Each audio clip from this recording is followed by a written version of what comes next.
A question came up in the discussion. There was this, young sister who asked the question, I love everything about Islam except hijab.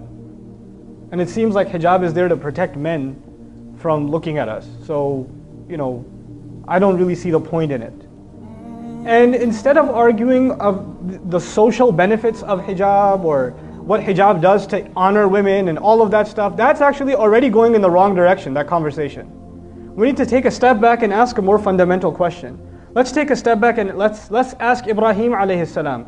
Ibrahim alayhi salam loves Islam too. But then Allah makes a tiny little request. How about you go in the middle of the desert and leave your family there? Right?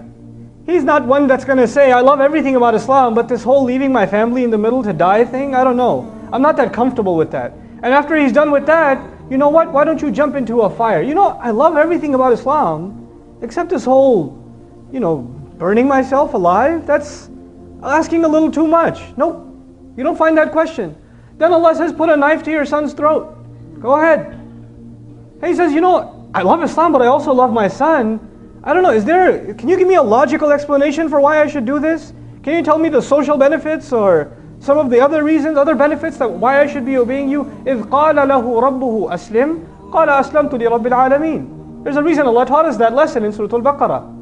Whenever Allah said to him, give yourself up, submit, surrender, he said, I surrender, I give myself up. I submit myself entirely before the master of all peoples, بِرَبِّ الْعَالَمِينَ. So before we talk about any aspect of deen and try to figure out the logic of it, understand the larger purpose.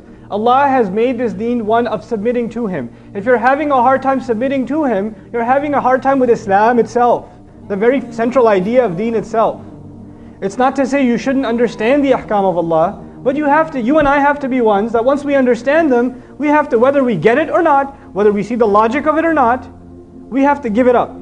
We have to just give it up, Allah Azza wa Jalla even acknowledged in Surah Al-Baqarah when it came to riba. He said, ذَلِكَ بِأَنَّهُمْ قَالُوا إِنَّمَا الْبَيْعُ مِثْلُ الرِّبَى. It's a very interesting discussion.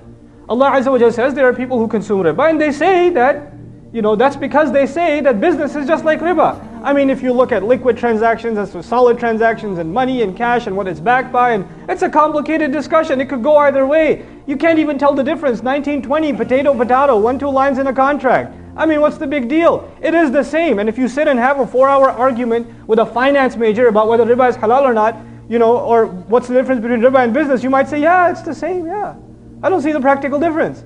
But Allah then made only one line. Instead of explaining to you the fine line differences between them, He said there's only one more thing you need to know. Now that you understand, to you in your head they're very similar, there's only one more thing. وَأَحَلَّ اللَّهُ الْبَيْعَ وَحَرَّمَ الرِّبَى. End of story. Allah made business halal and He made riba haram. That is it. That's the conclusion.